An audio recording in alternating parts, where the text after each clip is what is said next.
ರಾಜ್ಯದಲ್ಲಿ ವಜ್ರ, ಚಿನ್ನ, ತಾಮ್ರ, ಬಾಕ್ಸೈಟ್ ಸೇರಿದಂತೆ ಇನ್ನು ಅನೇಕ ಬೆಲೆ ಬಾಳುವ ಲೋಹ ನಿಕ್ಷೇಪಗಳನ್ನು ಪತ್ತೆ ಹಚ್ಚಲು ಹೊಸದಾಗಿ ಗಣಿಗಾರಿಕೆ ಸ್ಥಳ ಪ್ರಾಥಮಿಕ ಶೋಧಕ್ಕೆ ವಿವಿಧ ಜಿಲ್ಲೆಗಳಲ್ಲಿ ಒಟ್ಟು 6.71 ಲಕ್ಷ ಹೆಕ್ಟೇರ್ ಪ್ರದೇಶವನ್ನು ಗುರುತಿಸಲಾಗಿದೆ. ಮುಖ್ಯವಾಗಿ ಬೆಂಗಳೂರು ಗ್ರಾಮಾಂತರ, ತುಮಕೂರು ಮತ್ತು ಚಿಕ್ಕಬಳ್ಳಾಪುರ ಜಿಲ್ಲೆಗಳ ಹಲವು ಕಡೆಗಳಲ್ಲಿ ವಜ್ರದ ನಿಕ್ಷೇಪ ಶೋಧಕ್ಕಾಗಿ 75,000 ಹೆಕ್ಟೇರ್ ಪ್ರದೇಶ ಗುರುತಿಸಲಾಗಿದೆ.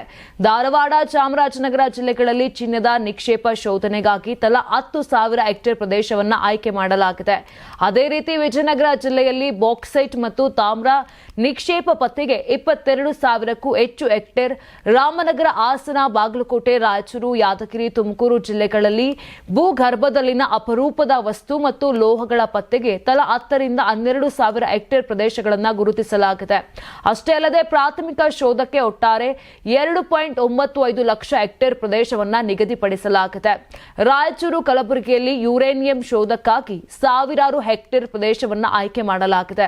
ಹೀಗೆ ರಾಜ್ಯದ ಬಹುತೇಕ ಎಲ್ಲ ಜಿಲ್ಲೆಗಳಲ್ಲೂ ಕ್ರೋಮೈಟ್, ಕಬ್ಬಿಣದ ಅದಿರು, ಪ್ಲಾಟಿನಂ, ತಾಮ್ರ, ಬಾಕ್ಸೈಟ್, ಟಂಗ್ಸ್ಟನ್, ಬೇಸ್ ಮೆಟಲ್, ನಿಕಲ್, ಕೋಬಾಲ್ಟ್, ಯುರೇನಿಯಂ ಹೀಗೆ ಖನಿಜ ಲೋಹ ನಿಕ್ಷೇಪಗಳ ಪತ್ತೆಗೆ ಕನಿಷ್ಠ 75 ಹೆಕ್ಟೇರ್ನಿಂದ ಗರಿಷ್ಠ 15 ಹೆಕ್ಟೇರ್ವರೆಗೂ ಸ್ಥಳಗಳನ್ನು ಗುರುತಿಸಲಾಗಿದೆ.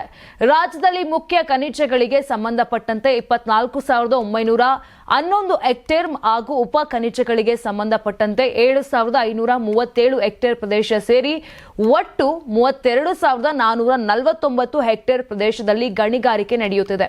ಈ ಗಣಿಗಾರಿಕೆಯಿಂದ ಪ್ರತಿ ವರ್ಷ 7,500 ಕೋಟಿ ರೂಪಾಯಿಗಳಿಗೂ ಹೆಚ್ಚು ಆದಾಯ ರಾಜ್ಯ ಸರ್ಕಾರಕ್ಕೆ ಬರುತ್ತಿದೆ.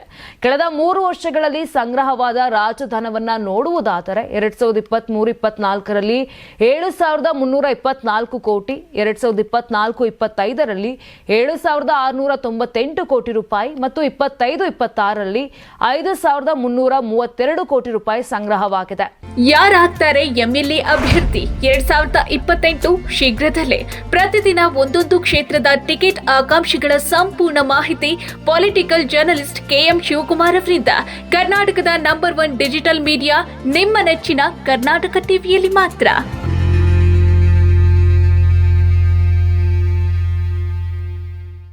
ನೀವು ಸಣ್ಣ ಆಗ್ಬೇಕಲ್ವಾ? ಅದು ಒಂದು ಉತ್ತಮ ಆಹಾರದಿಂದ ಸಣ್ಣ ಆಗ್ಬೇಕಲ್ವಾ? ಪ್ರತಿದಿನ ನಮ್ಮ ಜೀನಿ ಸ್ಲಿಮ್ ನ ಯೂಸ್ ಮಾಡಿ ಯಾವುದೇ ಸೈಡ್ ಎಫೆಕ್ಟ್ ಇಲ್ದಂಗೆ ನೀವು ಸಣ್ಣ ಆಗ್ತೀರಾ.